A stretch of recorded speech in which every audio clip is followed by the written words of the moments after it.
Welcome to LinkedIn Marketing Mastery, and this is episode 7, where we're going to be talking about followers versus fans. Have you been creating content and not seeing the growth you expected? Yeah, maybe you don't need as many followers as you think, and that's what we're going to be talking about today. Kevin is one of the people I know who is the more amazing at building up those connections and actually turning followers into fans. He's done a lot in these past couple of years on LinkedIn, and I love his attitude of trying out new things, but always with putting people first. So Kevin didn't start out as a marketer, and now he's like one of my favorite marketers on LinkedIn. That's interesting. So Kevin Dowling. That is interesting. Thank you so much. And it's good to be here for the 7th show. 7 is my lucky number, actually. So it's nice to come here on this auspicious number. And lovely introduction. I didn't realize I was one of your favorite marketers. I think the feeling is mutual. I've learned a lot from you just from being on LinkedIn. I feel like a sponge on LinkedIn. When you use it correctly, you can absorb so much useful information and insight from other people who are doing incredible things. Absolutely. I couldn't agree more. Darren, what do you think about Kevin, just before we start? Oh, God. Be Yeah, nice. decent. I think he's an alright bloke, right? No, I love you. I like your content. I don't really engage much on content. No, but I like the content you put out and the ideas and the processes that you've got. And at some point, if I'm still on LinkedIn long term, then I might come to you and start trying to get some work together and see how we can start to bring in some more work again. But at the moment, I'm 50-50 of what I'm going to do. So Yeah, that's all good. Do what's best for you. That's what I'm always, even when I'm talking to potential clients at any stage, I'm like, what do you want? And like, what are your goals? And like, I'll never even try and hard sell someone on, working with me just for the sake of a few bucks. It's like, trying to find out what's best for people. And I know you've got exciting plans, Darren, and I'm curious to see how these play out for you. yeah, well, Darren's it's going been good after to have a fans chat as the well last now. couple of days as well. So it'd be Yeah, interesting to see where we all are in the next 6 to 12 months, won't it? Definitely. absolutely. All right. So this last week we had a very interesting guest as well, who's amassed like 3 million followers in the last couple of years, which is something absolutely nuts. And this week I want to touch on the opposite. Like, do you really need that amount of followers? And what are the benefits of getting so many followers? And what are the downsides of it? Because I was rereading the essay from Kevin Kelly, Yeah. 1,000 True Fans. And he hits on the aspect that like all you need is 1,000 or a few thousand, depends on the situation. But like he starts with the 1,000 fans, true fans, and he defines a true fan as someone who will buy everything you put out, as Mhm. someone who will go to your event, who will buy your course, who will pay you for whatever you put out there. So in his essay, he defends that all you need really is 1,000 of those true fans, and who will pay you 100 and have an offer for them on the more or less on the $100 or €100 or whatever. So if you have that's 100,000 euros or $100,000 a month, or pounds for Darren.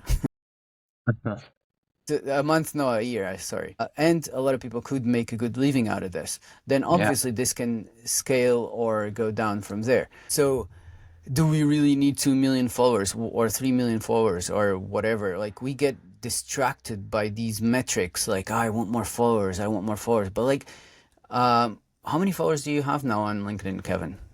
I just hit 4K there during the week, and I grow very slowly and deliberately, and I cull like people from my LinkedIn like every month. I'd say I get rid of a few, and I'd much rather focus on like relatability over reach in terms of like how many followers, likes, and so on that I get, because I feel like that relatability drives engagement and trust, and it's better to have a small, deeply engaged audience than a large disengaged one. And I've seen these accounts who have like, you go to their profile, you see like 20K followers, and all of a sudden you're like, whoa, that's social proof. They've got a huge audience. Then you go down, you see a piece of content with 4 likes, and it's like, oh, it's jarring, you know? Yeah, exactly. But that's why I wanted you to talk about this, because you actually have it. You're doing it right, in my opinion, in the aspect of focusing on fans and not on followers. So, like, those 4,000 are probably worth a lot more than some 40,000 we see around here, or even 400,000, depending on the case, right? And you've done also a good job of monetizing them. I don't really like that word though, because you're not Neither really do I. monetizing them. You're giving them what they need actually, and Yeah. obviously you have to charge for that, so you can actually give them more of it. Yeah. So if we had to put this like into just a few, like, 3 basic tips, how would you advise people to do if they were starting on LinkedIn and they were all stressed out, or I need more followers, I need more followers. How would you put this for them? Like, Yeah, I would say like move first of all the whole need more followers. You see personal brand thrown about all the time and people tell you how beneficial it is. But I think first thing is like moving beyond this generic personal branding. Like I made the mistake in the beginning of having no idea what a personal brand was when I started. I came exclusively to sell services and I realized that wasn't the way. But let's say when I started, I was sharing just expertise and it wasn't landing. Nobody cared about the content I was sharing. So it wasn't until I started to mix in some content that kind of informs, entertains, and inspires. So your personality and your perspective, this is what makes you memorable. It's like a dinner party. You go to a dinner party and then someone just starts talking about their job. People just get bored straight away. You just like lose focus on like the conversation. Whereas if you start telling stories, sharing opinions, making people laugh or feel something, you can become like the life of the party, to keep that analogy going. And I think that's what LinkedIn has to be for a lot of people who are, focused on building fans. Just if you're here to sell services, that's totally fine, but you really need to focus on building a relationship with your audience and turning them into like real connections. And once you can come from that frame of actually wanting to get to know the person behind the profile and not just try to sell them something, the whole dynamic of the experience changes. absolutely. And actually, you just said something, turning them into real connections. But this is something that has been also very parroted on LinkedIn. And so, how would you define a real connection? What's a real connection for you? Yeah, well, what I like to do is let's say when I'm talking to, like, I meet a new person for the first time and I look at their profile and I try and get a sense of them as a person, I'll be looking for what I'd call like micro moments in all these connections and interactions where I'm able to shoot them a DM or pick up something quirky on their profile and connect on that level and not just be like, oh, I really liked your post about X because it taught me Y, and like that's not what I would do. I'll find out like something different. Like for example, I connected with a girl the other day and she had like a banner about like spaceships and like how she's helping like teaching English through like this, and I don't know what it was. But I just sent a connection request and I was like, permission to board your spacecraft name. And then I said, like, I love the playful nature of your profile. We had a chat and we got straight into talking about one of my core values, playfulness, which I think is so important. And she started telling me a lot about how, when people get older, they struggle with, adults, we just blend into the corporate world. We lose our sense of curiosity and play. And I think this is one of the most important things on LinkedIn as creators, to keep this sense of curiosity, creativity, and playfulness. So whenever I connect with someone, I'm not going for shallow surface level conversations. I'm going deep, fast. That's beautiful, and I agree. I mean, I've had people connect with me like that. I'm not very playful on on communications, on DMs, I like to chat. You know how I am. I'm a blabber, Yeah. and I will see if you really want to have a conversation, you will have a conversation with me. The problem is Yeah. that most people don't want to have a conversation. They have ulterior motives and all of that. Sure. So and then this brings us to another aspect of this, because it's funny, like, so we're looking for true fans now, but a true fan has to pay you. We've established that, right? Because that's what's going to keep you going, and that's how you're gonna build a business and be able to continue having those fans on your side. But then there is something that, like, so for example, I'm great with the conversations. I'm not that playful guy like you, but I do enjoy the playfulness when someone does it with me. But then there's something that it was a conversation between you and I, like a short one on your comments, I think. The friend zone thing. You call it the friend zone, right? Yeah. Then, like, where do you, like, now we're creating a fan, right? But I mean, and sometimes you don't even have the time to be chatting with people. It depends on the amount of followers. But again, the more followers, the less time you're gonna have for each of them, right? But even, like, let's say you have 4,000 followers, you don't have time to be chatting up 4,000 people. So you No. pre-qualify them, right? Pre-qualify who I chat to, of course. Yeah. Like, Yeah. Who do you choose to chat with? Like, how? I always chat with like who I would consider my ideal client profile, people who are potentially either in my, I can help them with a problem they need to solve. I would prioritize them with my connections, especially when I send out connection requests. Like in August, I was sending out like 10 per day, and I was prioritizing these people based on that, and I was starting conversations with everyone who accepted. And this would be the priority. Then there would be like a small portion of peers, who would be people like you, who I know are maybe in similar areas. There's some crossover, and there could be potential to have like a strategic alliance or collaboration in the future.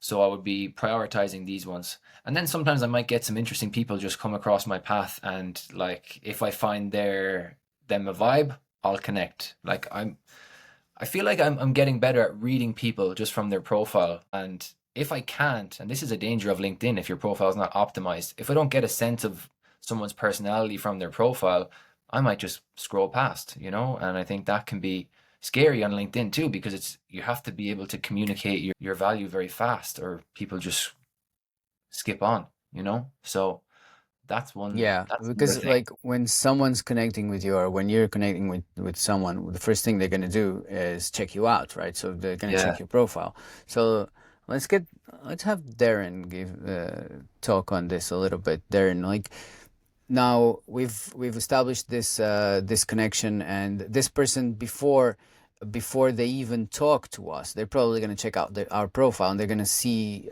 who we are, and, like, that first impression, right? The first impression means a lot. Like, what are your thoughts on this, Darren? As you've been for so many years, like, optimizing profiles for people. Yeah, so one person who mentioned it recently was Kevin O'Leary. He was talking about if you're selling a service or a product or service, and you try to connect with anyone, or someone sees you in the comments or whatever it be, the first thing they're going to do is go to your LinkedIn profile. Like, LinkedIn is now the biggest platform for him, and he's into the millions. And he was saying the importance of having a clear, understandable profile. I know you guys were just talking about personal branding, but I put a post out this morning because I feel that a lot of people are confused by the word personal brand, or the term personal brand. And if you were to change the words to online reputation rather than personal brand, it becomes a bit more clear about what you're trying to achieve with that. So I feel that there's a real bit of mist with how people are understanding what a personal brand should be and what it does. But when it comes to the profile, yeah, like you just said, it's very important to have very clear messaging. Like, Kevin just said that, if he goes to a profile and it's not clear what you do or your personality or anything like that, he's probably just going to carry on scrolling past. And it's not just people like Kevin. That's going to be the same with, like, clients as well. If someone comes to your profile as a potential client, like, everything matters, from the banner, the quality of the banner that you've got, the strap line, where's the call to action, is your profile presentable, is your headline clear of what you do and who you serve. And then after that, you know as well as I do, Fran, what's what I call the prospect pathway throughout the profile. Like, where are you trying to get them to as a that could be anything: newsletter, website, DM, book a call, whatever that final action is. If you haven't got what we call the prospect pathway to get to that final action, you're going to lose people in what they need to do next. Like, a lot of people don't like to DM. You know, they're okay with booking a call sometimes if they're ready to move forward, or they might want to join your newsletter, they might want to go to your website and find out more information. But depending on what you do with your service, it's important to get them to that final destination for them to make the next decision of what they want to do themselves. And that's really important with the profile itself. Yeah, that's true. Thanks, Darren. And like, so now, like, we've started a conversation. This person has checked us out. We've given a good impression because we had someone like Darren optimize our profile, and so now we're building that connection, right? Building that relationship. There a lot of people. I think we're all afraid of this next step, which is like we need to book a call. We need to sell them our services, like.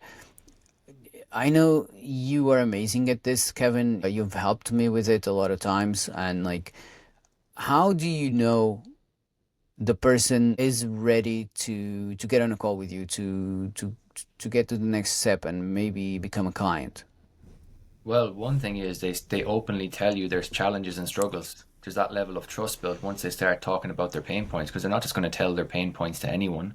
And if they're also, I look at the sort of messages they send. If someone's sending me long messages or, giving me a lot of information and emotion, and I look at the tone of the messages, not just the language they're using, but the tone of how they're speaking, they're all signals. And the more you can actually pick up these signals, the more you can actually understand. Because it's so easy to not even see them. I looked at like a couple of clients' DMs only a week or two ago, and I was like, buying signal. You're not even like, have you seen this? And it's like, oh no. And then like I'll find that with clients, especially, you talked about the friend zone earlier. It can just be so easy to like make a little bit of chit chat in the beginning, and then just all of a sudden the conversation just falls flat, And I think that's one thing I've seen and heard people say they struggle with, just moving to that next stage. One of the easiest ways for me to do it and to skip the first stage completely of like the rapport and stuff like that is with polls on LinkedIn. And I think polls are still massively underused, and there's such an untapped resource, even for me, for market research, for pain points, for validating assumptions on new offers, and also they're a form of gamification. They're one of the only fun things LinkedIn has to offer, apart from those games that are there now, which I haven't even looked at. But yeah, I think polls are one of the best ways to move through a qualification phase in a DM strategy faster, Yeah, I get it. And before we go further with this, I mean, this is not going to be about sales calls or anything like that. We've spoken about that in the past, and we might even speak about it a little bit later on. Yeah, true. In a later episode, but right now I want to focus on the fact of followers and fans. Like, so now you're trying to sell to this person, but obviously he's in this place where you can be she, it doesn't matter. They are in this place where they could become a fan, right? They're following what you do. You're in conversation. Like, is there a risk for you when you're trying to sell to them to lose them as a follower and not become a fan at the end? So you're saying by trying to sell, you can alienate them and stop them from becoming a fan? Yeah, exactly. I thought we were moving away from sales, Fran. No, I'm Yeah, joking. but we are, but also like we started this with the sense that a fan is a person who's going to buy from you, right? So that's why I'm trying to assess. Like, it's very easy to accumulate followers, and that's the post I put out for this event. Is like a follower is someone who presses a button. It's very easy to make someone press a button to follow you, right? But then to make that person actually become a fan, to spend money on you, with you, not on you, but it's a completely different matter. Like, one of the hardest things, if not the hardest thing in marketer, is to make the first sale. Then to keep that client is way easier. So what I'm trying to find here is like the relationship between turning that follower into a client and possibly losing them as a fan, or like alienating them, as you said, by trying to push too hard. This risk exists, and I think a lot of people are afraid of this. Yeah, absolutely. And like, just to build on your point of relationships there's one thing that you can do really well if you want to push away from that sales side of things, which is something I'm going to be doing more over the next few months, is to leverage parasocial relationships. You know what parasocial like refers to? Like the relationship Yep. that the fan or the follower has of you in their mind, and usually when they feel like they know you intimately. Like, you know, when you watch like one of your favorite TV shows, whatever, and like imagine your audience as fans of a TV show.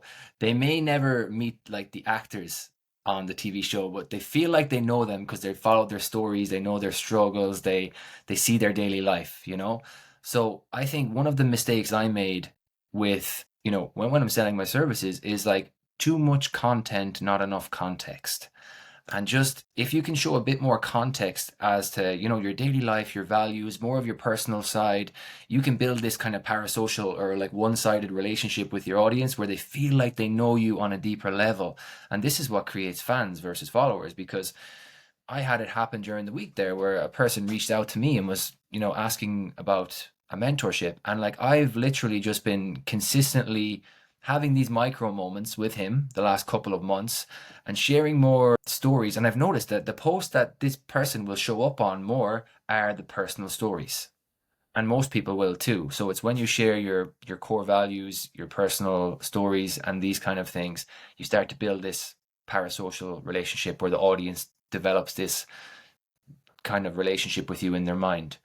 And that's powerful, like when you can get to that level. And you mentioned the concept of 1,000 true fans earlier, just to bring this back full circle. Kevin Kelly, isn't it? Yeah. Yeah. So for like, I remember like seeing a clip about the Joe Rogan experience. You know Joe Rogan? He's a very famous podcaster. And like I saw like a model of like the 1,000 true fans represented by Joe Rogan. So like imagine Joe Rogan experience in the middle, his podcast, and then there's like 5 circles around it representing Joe's interests. And I think the interests were aliens, fighting, conspiracy theories.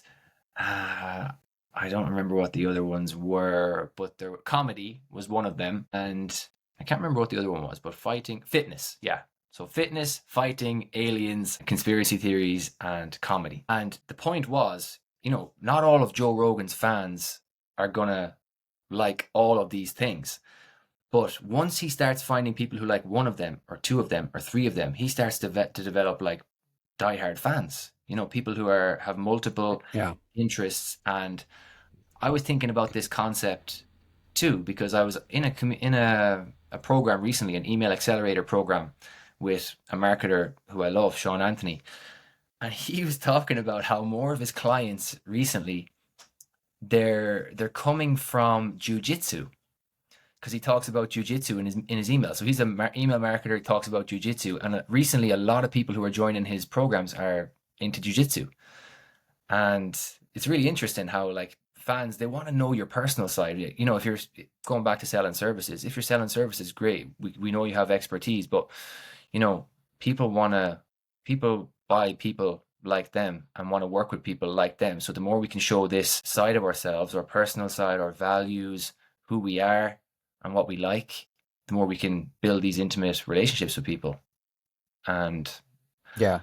Absolutely. And I'm glad that's what differentiates us from everyone else doing the same thing. And I'm glad you touched on this, because we're going to, usually I know this should be in the beginning, but I never do it in the beginning because because we also go live and a lot of people aren't here at the time. So this makes sense now. So what's your story, Kevin? You were an English teacher, you became a communication coach, and it's been evolving from there. But like, what brought you to LinkedIn, and why do you stick around? You might not have seen this about 2 months ago. Did you see a picture of a note that I posted on LinkedIn about a personal story? Basically, I did. I know the story. Yeah, so this is what brought me to LinkedIn. And for anyone who doesn't know, during the pandemic, I was teaching online. I was kind of burning myself out, and I was looking for something different. And I quit my job, and all of a sudden I had no idea what I wanted to do. And I just remember there were times when I was just passing this homeless person on a street, and I was just like, one day I stopped and I asked her if she wanted some food from the shop. And I basically realized she couldn't speak English. And I ended up giving her money, wrote her a note, and asked her if she wanted me to teach her English for free to help her. Because I was looking for some way to help people. I knew I wanted to help people. It was always in my heart, but I just didn't know what I was doing at this stage. I won't reveal how that story ended for now. You can find the post if you want. But that journey, that situation, it led me to LinkedIn because I wanted to find people who wanted to be helped, and I wanted to be useful like we all do and have this purpose where, we can help people. I've always loved marketing and been obsessed with like communication. So I came onto LinkedIn trying to offer communications programs because I know how many people, especially non-native English speakers, can use some help and support and coaching with their communication skills. But that was when I really struggled with marketing and sales. So I had to solve my own problems here in my first year on LinkedIn, which was very tough, by learning these skills. And that's why now I advocate, like, if you want to be successful on LinkedIn in building a brand or selling your services, it's all about the skills.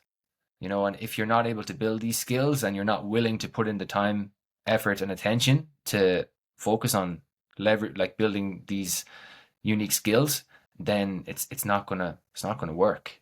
And for me, luckily, I was able to learn from people ahead of me on the journey, focus more on action than learning. So like for every hour of learning, there's 2 hours of action, so that you're actually making progress on what you're doing and you're not just like getting stuck in learning loops and not making progress. And yeah, now I'm just in love with the game itself. And I think this comes from finding a game or a version of a game that you don't want to quit. And recently, like, I've heard people talk about burnout this summer. I've heard people, a couple of my clients and a couple of people close to me are mentioning feeling a bit burnt out on LinkedIn. And I really think this comes from this misalignment with expectations and reality. There's you see a lot of posts on LinkedIn about, how I got 1,000 followers in 48 hours and blah, blah, blah, or how I made 10K in the last 10 days.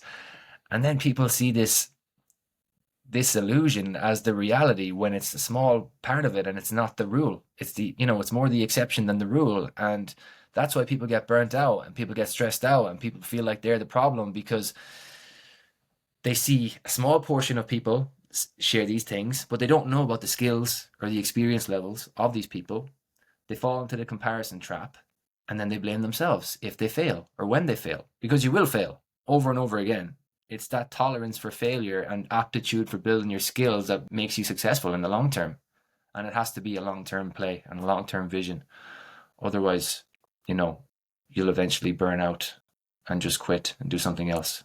That's one of the things I love the most about your story and your journey on LinkedIn, is that it was that failure that brought you to be the person that you are. I mean, we get along very well, but like we're opposites in a sense. Like you learn through action and I learn through books and studying. I need to accumulate massive amounts of knowledge before I feel ready to take action, whilst you are more of an action taker. And which arguably, not arguably, actually, it's much more efficient. I mean, you learn much faster. And I've seen people doing the same that I do and just zooming past me because they are action takers, much more they take action much more than I do, even though they're not like prepared for it, So this is one of the things I love the most, and you shared with us recently as well. Like, so I kept putting things out there and they failed, and I just kept going. But I think this is also one of the things that made you build a fan base and not just those followers, Yeah. Like, I feel that most people that follow you, we can look at the numbers, but like, you have 4,000 followers on LinkedIn, but you have more engagement on your posts than people with 40, even 100,000 sometimes followers. Yeah. And for me, I think it comes down to as well, like, sharing the journey.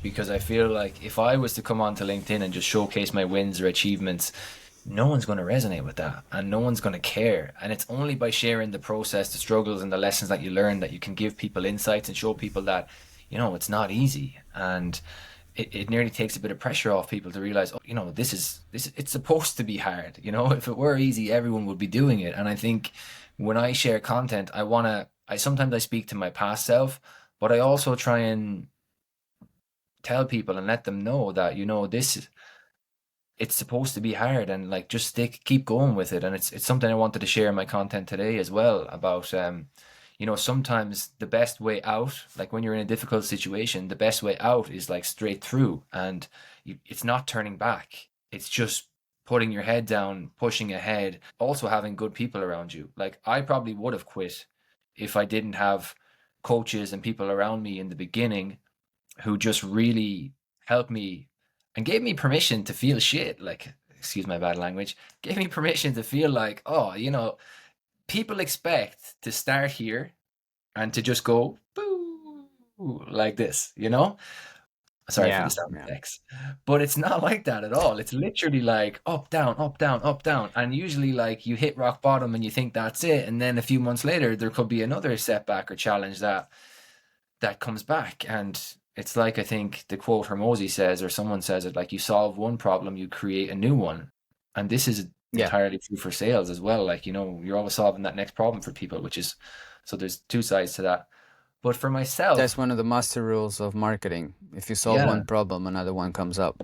Yeah, it's true. And for me, like, now I don't see problems as a bad thing anymore. I see problems as progress, because a problem means I'm growing in a sense of like, okay, I've done this thing successfully. If I didn't get the results I wanted, I'm like, okay, what's the problem here? What could I do better? And I'm always learning. And as I said to you before, I treat everything like an experiment. So I used to have, I think this is why people are afraid to take action sometimes too, and they get stuck in like learning cycles and learning loops, is because if you take action and if you fail, you feel like you're the problem, and you feel like, I fail because I'm worthless, I'm stupid, I'm dumb, and like the other people are great.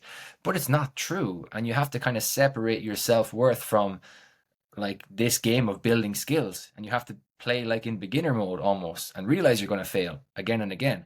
And that's one of the reasons I love working with multilingual people, because people who can learn a language and get over that discomfort of learning a language early on can get over the discomfort of building marketing and sales skills. If you can learn a language, if you can communicate in multiple languages, you can do this. And that's why That's an interesting analogy. Yeah. And yeah, I can't remember what the purpose of this little rant was. There was something I was supposed to circle back to. It's like, it's the fact that you've built more of a fan base, and I'm gonna circle back to that one. Do you attribute this you having a low following as compared to, like, I've seen people in 2 months go past 6,000 followers recently. LinkedIn seems to be premiating these accounts. But these, again, it's very easy to press a button and just click follow, Yeah. What I'm trying to get here is, do you attribute the fact that you've built a big following, a big fan base, not following, because I do think that you have a huge fan base.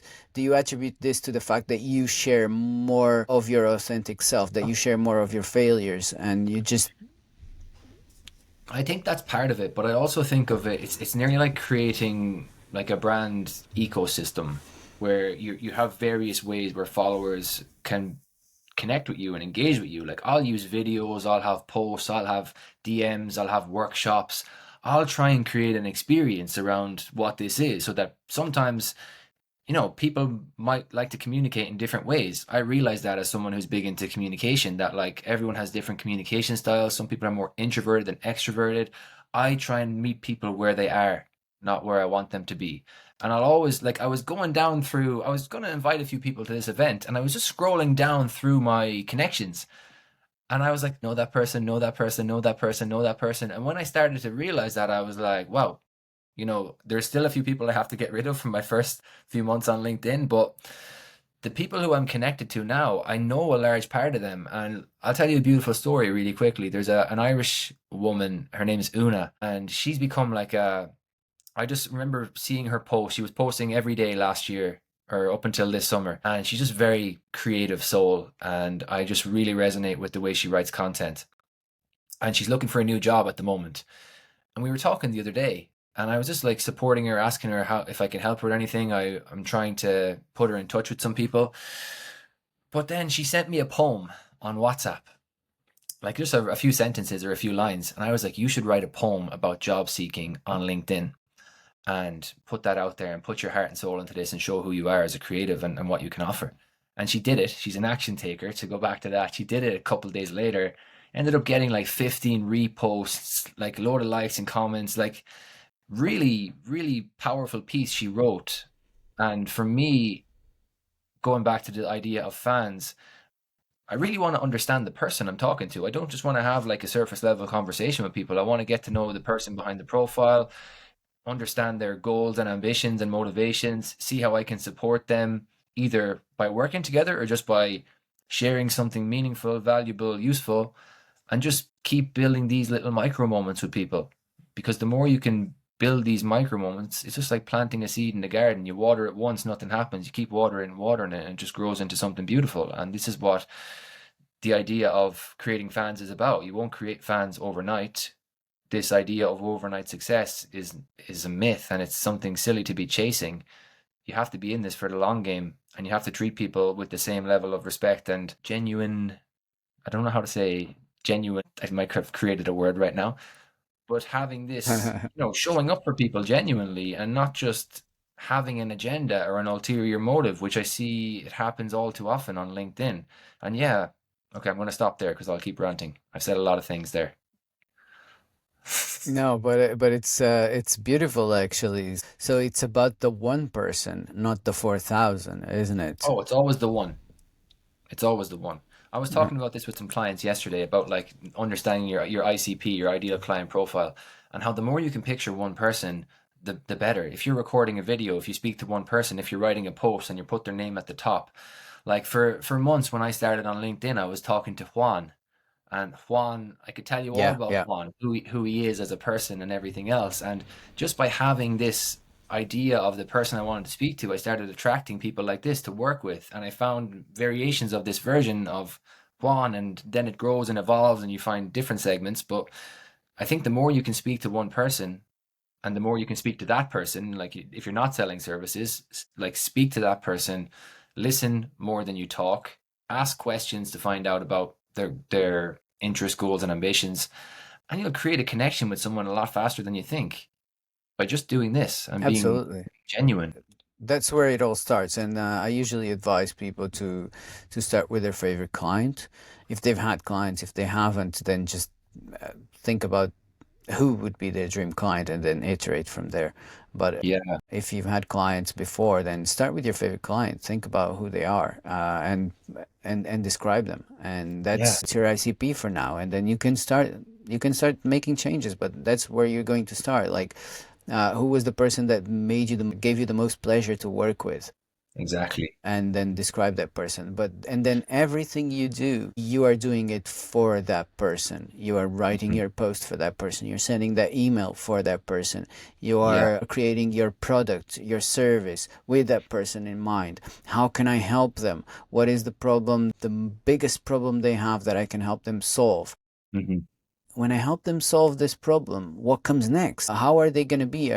Because it's not about solving problems at the end of the day. It's about a journey of transformation, right? We're all in this journey of transformation. We're right here and we want to be right there.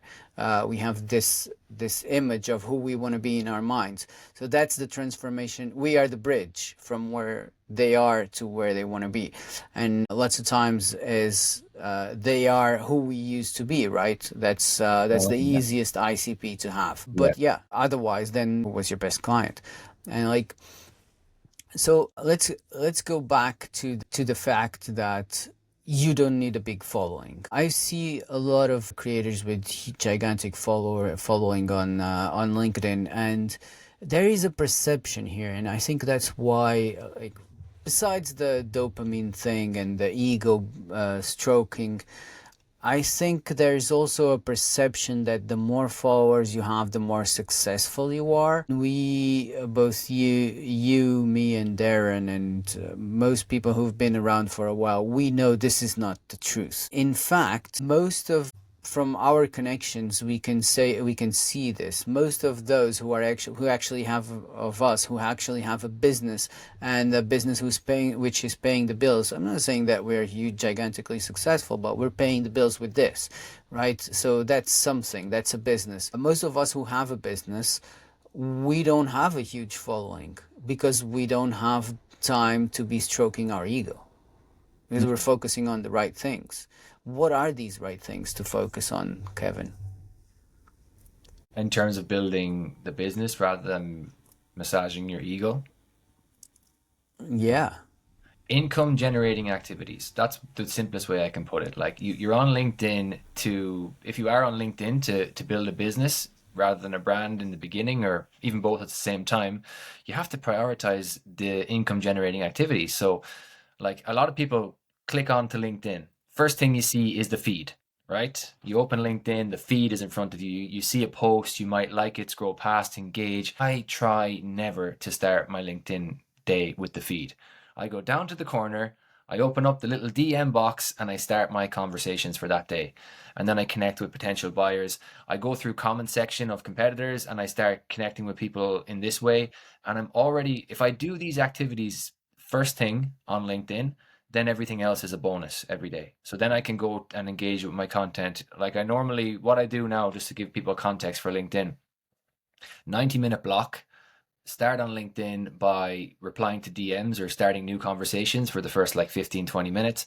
And then if I have time, I'll go straight into connecting with people. And then I'll start engaging with a couple of posts. I don't engage with as much content anymore as I used to. I'll find a couple of posts where I feel like I can leave a meaningful comment that actually adds value or helps people. And then I'll post my content, reply to my comments, go back to my DMs again, and keep like that going. Because if I leave my DMs for a few days, they're out of control. Like I went to a wedding last weekend. I was away for 3 days, and I came back and I still haven't caught up on my DMs from last week because of that. So it does take effort, and I think that's why a lot of people avoid the DMs. But once you treat them like an income generating activity, and you realize that if you're not doing this thing, you're not able to build your business, fill your pipeline. I had a guy get angry at me before because I missed his message, but he was like, not in my pipeline. And he was like, you need to get better time management skills. And I was like, no, I manage my pipeline, not my inbox. And like, I didn't say that to him, but I was like, you're not on my like, yeah, but it pissed me off at first, because sometimes I feel like there is that element of when they get out of control, and if you do start missing responses, that there is that element of losing, bringing it back to followers versus fans and treating people like a number. If you start a conversation and you can't keep it going, that reflects badly on you. So sometimes there are days when I'll be a week and I have missed someone, and I'll just be like, hey, just getting back to this now. I'll make a little joke to kind of like diffuse, but most people don't mind. Most people don't care about that. No, I've been there and I don't mind. Yeah, you've been there. Income generating activities, they're key. Okay, figure out what they are, start doing them daily. I love it. That's it. Yeah, I love it, man. That's really strong. The direction I want to take this is it's like the end goal of this conversation, which is what you're doing right now. Like I know that you've done a few group coachings, some programs, or you've had a lot of people. I believe, and correct me if I'm wrong because I haven't been there. But I do think that you have, from what I see then on LinkedIn and the people we have in common who've worked with you, these people, after they work with you and been in your programs, they're like they really love what you do, man, and they become your fans. I feel. And now you're building a community is your next step. How do you feel that a community is the next step in turning followers into fans?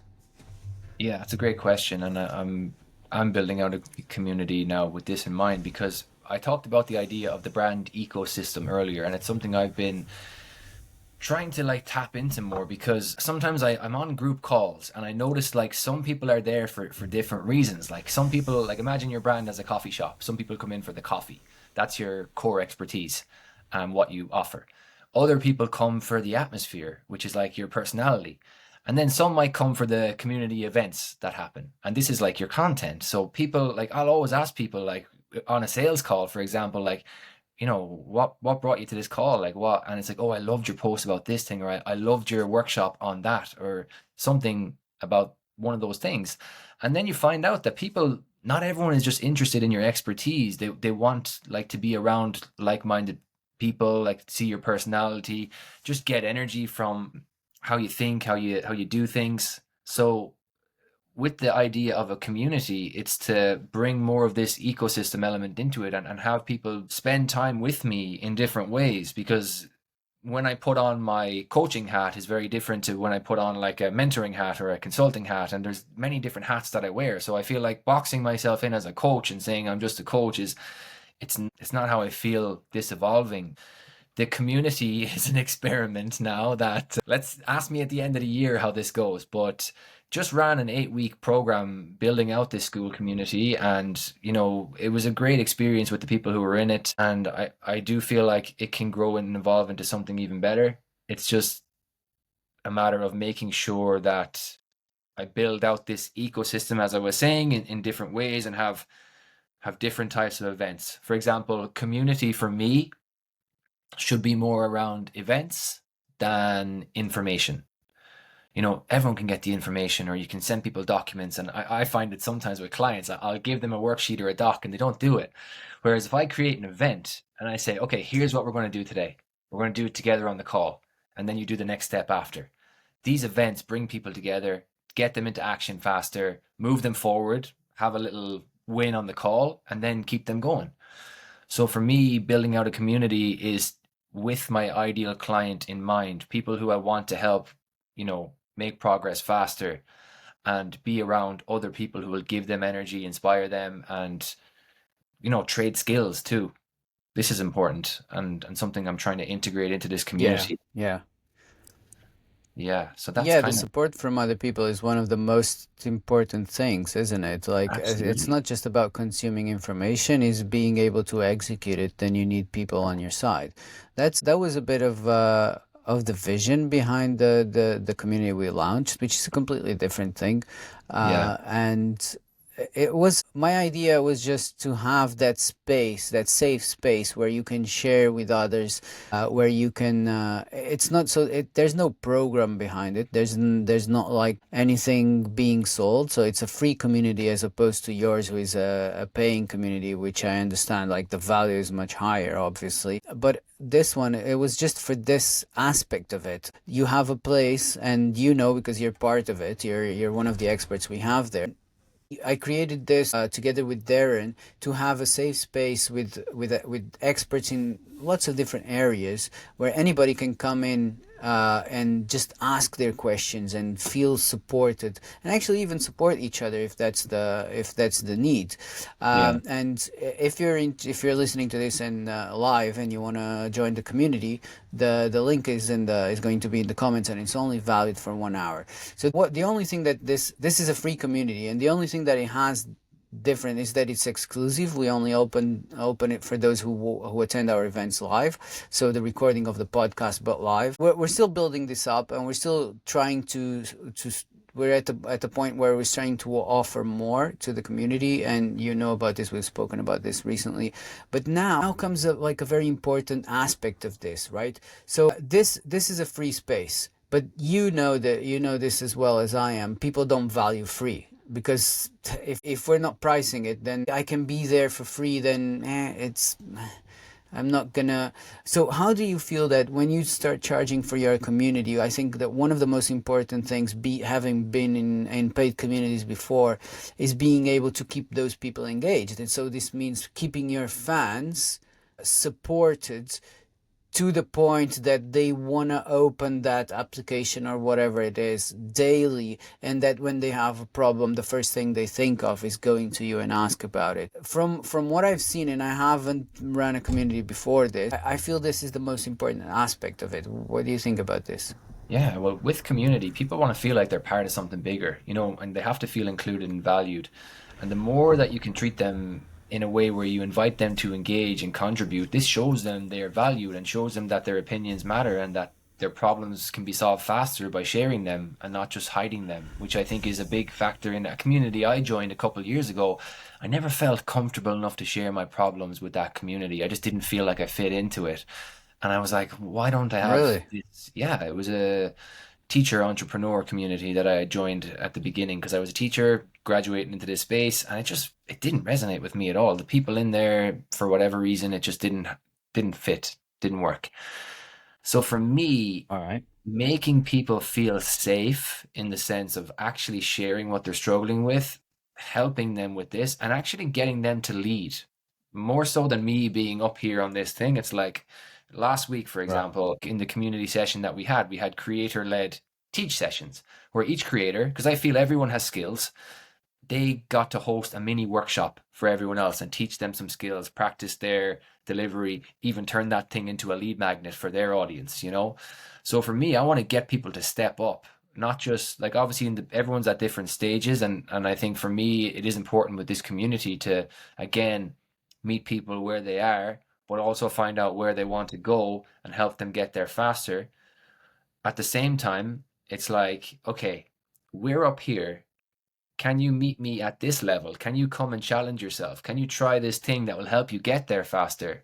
Are you willing to, put some skin in the game? Are you willing to take a risk and potentially fail? Because if you don't take a risk, if you play small, you can't expect to win big. And I think for a lot of people who are maybe playing small LinkedIn and looking for, waiting for their moment, you're going to be waiting forever.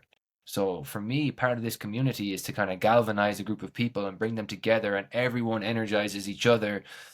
Everyone pushes each other on, gives them the accountability, the support, the advice to help them with their own goals, whether it's building a brand or signing clients, or just improving the skills. And I emphasize this a lot. Like I want to build this community around events to help people build the skills that they need to be successful online and on LinkedIn. And it starts with communication. It starts with storytelling. It starts with learning a bit of copywriting, and learning how to actually communicate effectively. I find that we talked quickly during the week about the format model, the why, what, how, now of effective communication, and how we can basically distill our ideas into something a lot more impactful by doing it this way. So I want to teach people models and frameworks that I've used to become a more effective communicator, that I share with my clients too, and just give them the tools and the strategies they need to build the skills that will get them what they want. Because it is about skills, There's no silver bullet or magic pill. Yeah. It's skills. Darren, do you think that a community is the next step in turning followers into fans? Yeah, I think so. Like a really good example of community. Sorry, mate. I was just going to say, like, a really good example of a community builder is Leah Turner. Like, she's massive now, and her entire business has been built around a community. Yeah, she's really, really good at what she does. So how would you describe what she's doing? She's building a following and then moving them into the community?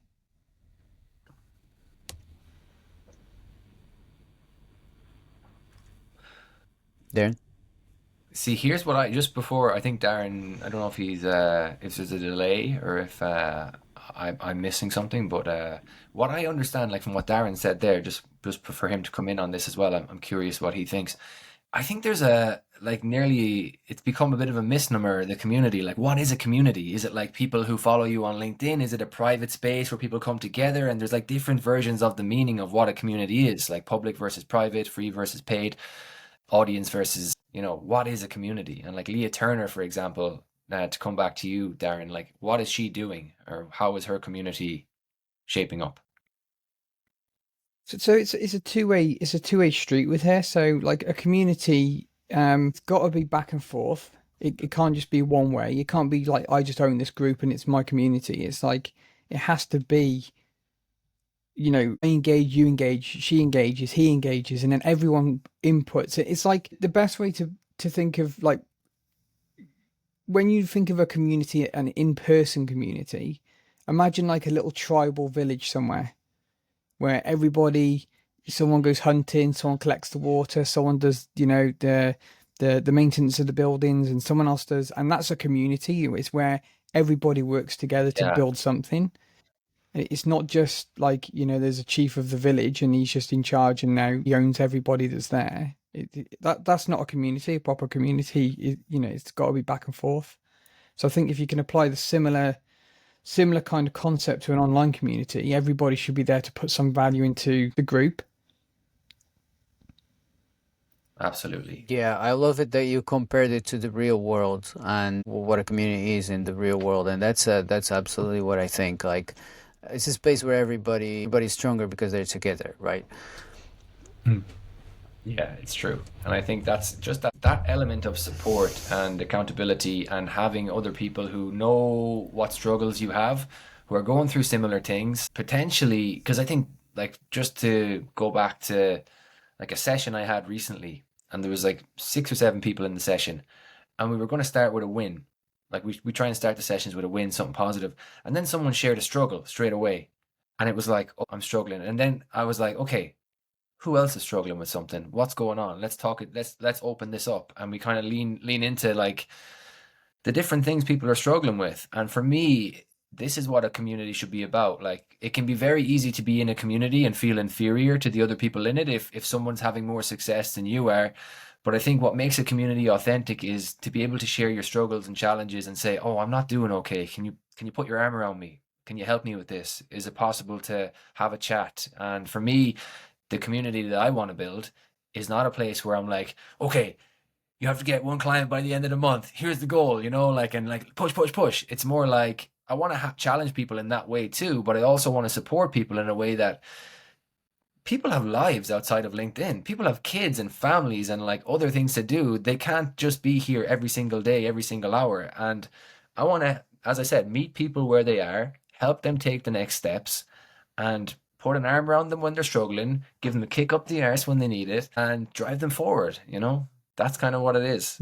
Yeah, yeah, I love it. So actually, a community. Go ahead, Darren. Yeah, sorry, Fran. I was just going to say, like, if you've got a group, like, I don't know where you're building your community, but like for us, for example, on Discord, you could have a server which is, this week's wins, this month's wins, and then my struggles for the month, and then that way, Yeah. then you can get everybody's struggles together and go, right, okay, who can help out with each individual struggle? Because there's going to be people who aren't on the call that don't hear that struggle. They go, actually, I know just a person who can do that. Well, they'll never get to help that person Yeah. now because they can't see what the struggle is. So to have it as a message in Yeah. a struggling group, people can go back there and go, actually, I could help out with that. Exactly. Yeah, that's beautiful, and actually, it makes sense with what I'm trying to do now on our server, on our community, which is someone asked me for help, and it's someone I've been helping out on LinkedIn through DMs and stuff.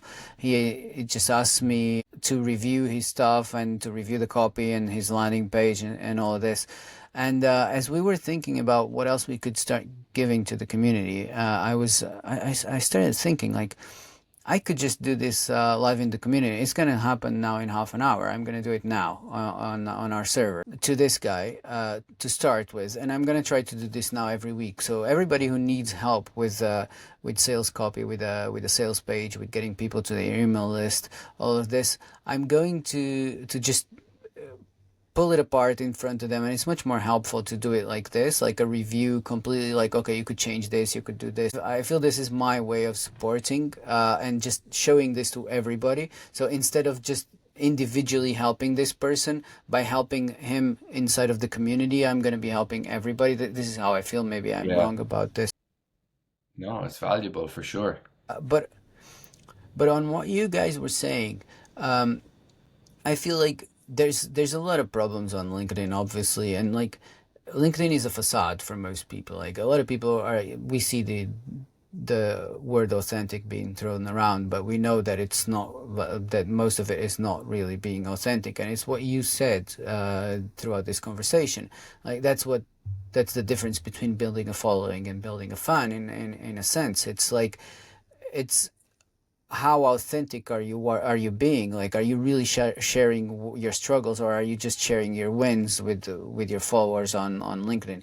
So the community might be the right solution for this, right? What do you think? Like, in the community, you can feel more real instead of, oh, look at this, everybody has a bunch of followers, everybody's making 100,000 euros per month, and everybody's so successful, and I suck. Now, when everybody's sharing together, then this curtain of bullshit, sorry, but disappears, right? Yeah, and I think that's one of the most important things with a community is to normalize the struggle because there's like as you say, LinkedIn is a facade in the sense of like you see people sharing their wins and their successes, which are 10% of the full picture. And if we can't normalize the struggle and actually sink our teeth into the challenges that we face every day and every week, it's just not going to work or it's not going to be enjoyable and it's not going to be sustainable. And for me, community helps with sustainability because you have accountability, you have support, you have people sharing their struggles. Darren mentioned it earlier about having like a tab where people can share their challenges. Like that's what I have. I have mine on school. So there's tabs for wins, challenges, ask me anything, different things that I'm building out. And straight away, people can go to that section and get some support. And for me, if they have support, if people feel supported and they feel like they're getting, not everyone just wants a result. People want like to feel part of something bigger. They want to feel like they're actually getting value from this thing, whether it's like emotional release, being able to actually share the struggles of what they're doing. Maybe it's building skills and confidence by doing these things, or it could be the accountability. They know what they need to do, but they're just not doing it, which is a problem with so many people, myself from the past included. Oh yeah, yeah, yeah. Me too. Yeah, and I think that's why communities like this can be so valuable, but they also require the people to step up. And I think that's what I need to set the expectations right from the beginning, that this community is not me saying, "Hey, come on, let's do this." It's you doing this for each other. It's you lifting each other up. It's you leading the way. I'll pick you up along the way or I'll support you, I'll push you further, but I think the quality of a community depends on the people who are in it, not who has created it.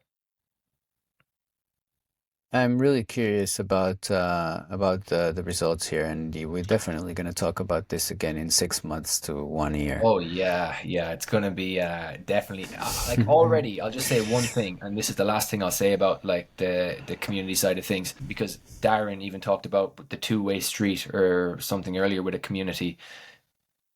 The amount you learn from actually listening to the people in this community, it's market research, as you know, that's crucial.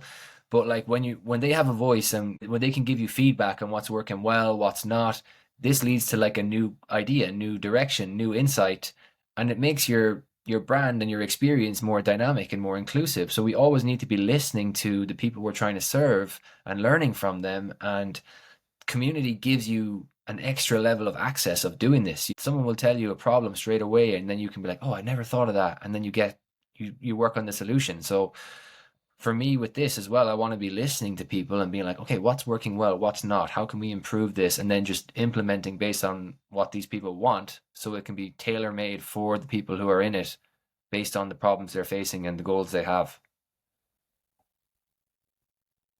Absolutely, that's beautiful, and yeah, people, don't worry about the big following and start working on building a fan base, because you're gonna get a lot more out of it, and it's less frustrating, and there's and much more rewarding. So forget Yeah, about the big numbers and focus on the one person, I would say.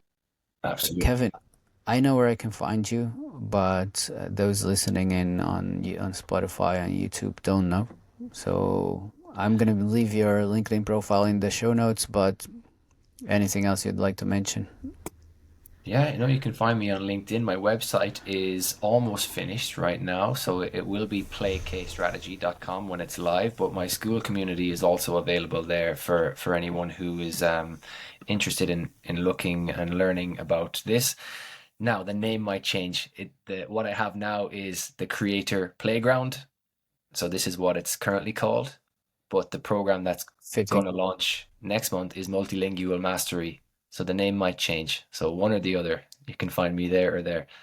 But yeah, thank you so much, Fran. It's been a pleasure talking with you and Darren about turning followers into fans. Really enjoyed it. Thanks, Kevin. I think it's an important subject, and yeah, I wanna come back to it when we have your results as well. Darren, anything else you'd like to add or ask?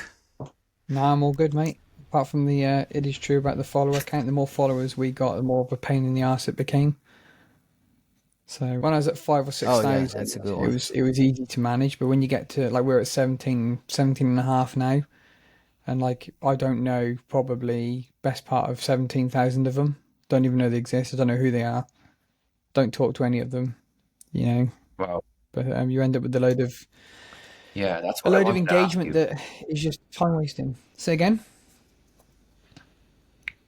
Sorry to interrupt. No, you can finish. But I just said that's one question I wanted to ask you during this show, because you have the biggest following out of all of us, and you grew fast for a while there. So like I was curious about how you just told me the answer about how it's like about 500 of them, which is like it's mad, If isn't that, it? How like, I might recognize 500 of them, but I reckon I only probably speak to 20 people out of 17,500. You know, and like we've said, it doesn't reflect on clients. Like most of them will never be clients. Like if I could do LinkedIn all over again, I'd be yeah, very methodical about how I do stuff. I connect with very specific people. You know, followers are fine, but like direct connections, I would make sure that I'd probably be under 150 connections, direct connections, to make sure that they're all completely relevant to the business. You know, but Yeah, I feel like LinkedIn also has these two aspects to it, the following and the connections right now. And this is also a way to manage your fan base, right? So connect with those you are interested in, because a fan of yours, you should be in a way quite interested in that person as well. Maybe that should be the connection, and instead of just sending random connections that we all receive nowadays, a bunch of connection requests with no note, with never seen that person before. Personally, I don't accept those connections. Why would I? It's not. me neither. It's not. It's not a connection. I mean, so yeah, I think LinkedIn has that aspect, the networking aspect. If we leverage it correctly, then yeah, it's a good place to be. Awesome. Guys, thanks a lot. I think we'll wrap this up for today, unless you want to add anything else. No, I'm all good. No, It's been I think good. we got through quite a lot. Yeah, been a fantastic conversation. Thanks a lot to those who tuned in live and to those who are listening to the recording as well. If you're tuning in live and you want to join the community, you have the link there. It will expire soon, and it will only be available for the next few minutes. So I'll talk to you all next week. I have one last thing Awesome. I could share if you haven't cut it off. Wait, no, I didn't. Go ahead.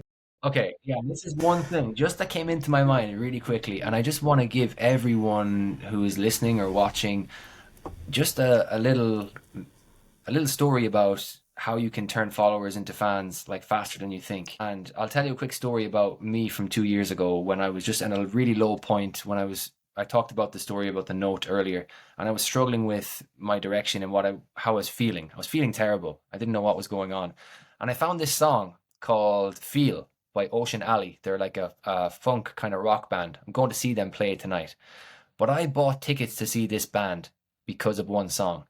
And all it took was one song to make me their fan for life.